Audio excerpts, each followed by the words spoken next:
नमस्कार दोस्तों, आप सभी का स्वागत है दिनेश जी के यूट्यूब चैनल पर। आज मैं आपसे एक छोटी सी बात साझा करना चाहता हूँ कि हाल ही में एसएससी ने एक नोटिफिकेशन जारी किया है, जिस नोटिफिकेशन में कुछ महत्वपूर्ण जानकारियाँ दी गई हैं आपके लिए। जैसे सबसे पहले मैं बता दूँ आपको कि अभी एसएससी जीडी का एग्ज़ाम शुरू होने वाला है और इस एग्ज़ाम को मद्देनज़र रखते हुए एसएससी ने एक नोटिफिकेशन जारी किया है। यह नोटिफिकेशन एसएससी की सभी एग्ज़ामों पर लागू होगा।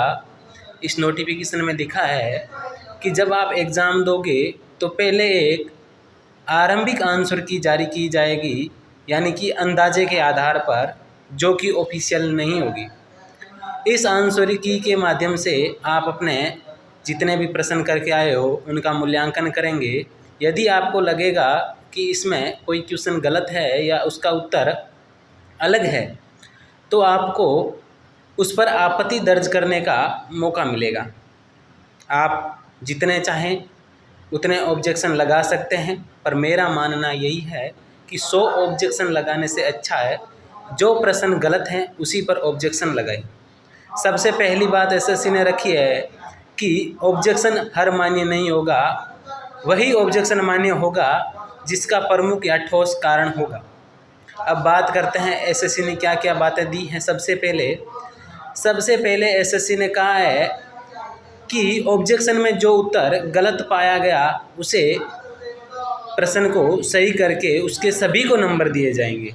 जितने भी एग्ज़ाम देने वाले अभ्यर्थी हैं उन सबको नंबर दिए जाएंगे। यदि कोई प्रश्न गलत है, गलत प्रश्न के सभी को नंबर दिए जाएंगे। पहली शर्त एसएससी ने ये रखी है। दूसरा पॉइंट दे रखा है एसएससी का कि यदि आप किसी प्रश्न का उत्तर कर रहे हैं और उसके एक या एक से अधिक ऑप्शन के अंदर उत्तर दे रखें, जैसे किसी प्रश्न का ऑप्शन ए में भी उत्तर है और बी में भी है, 2 ऑप्शन के उत्तर हैं, तो जिन्होंने ए किया है उसको भी पूरे नंबर मिलेंगे और जिन्होंने बी किया है उनको भी पूरे नंबर मिलेंगे। यानी कि 2 है तो उन दोनों ऑप्शनों को करने वालों को पूरे के पूरे नंबर दिए जाएंगे।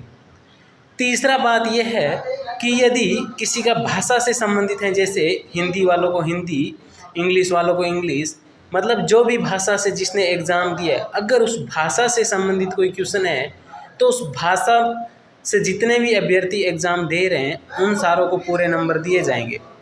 जिस भाषा से संबंधित है उसी भाषा में देने वाले अभ्यर्थियों को पूरे नंबर दिए जाएंगे। और चौथा और महत्वपूर्ण जो दे रखा है वो है कि जब आप कोई प्रश्न कर रहे हो और वो आपके सिलेबस के अंदर नहीं है, जैसे किसी भी एग्ज़ाम से पहले एसएससी अपना नोटिफिकेशन जारी करती है और उसके अंदर वो सिलेबस देती है, जो सिलेबस के अंदर से कोई क्वेश्चन नहीं आया, आउट ऑफ सिलेबस जो प्रश्न आ रखा है उसको एसएससी इस बार पूरे नंबर देने वाली। जो क्वेश्चन आपके सिलेबस में नहीं था फिर भी पूछ लिया गया है तो उसके पूरे नंबर मिलेंगे अभ्यर्थियों को। इनके अलावा कोई ऑब्जेक्शन मान्य नहीं होगा। ये है 2026 के अब एसएससी जितने भी एग्ज़ाम कराएगी इन सब में यह नियम लागू होगा। ऐसी ही जानकारी के लिए जुड़े रहिए हमारे यूट्यूब चैनल दिनेश जी के trick, WhatsApp channel Dinesh ji के ट्रिक और टेलीग्राम दिनेश जी के ट्रिक पर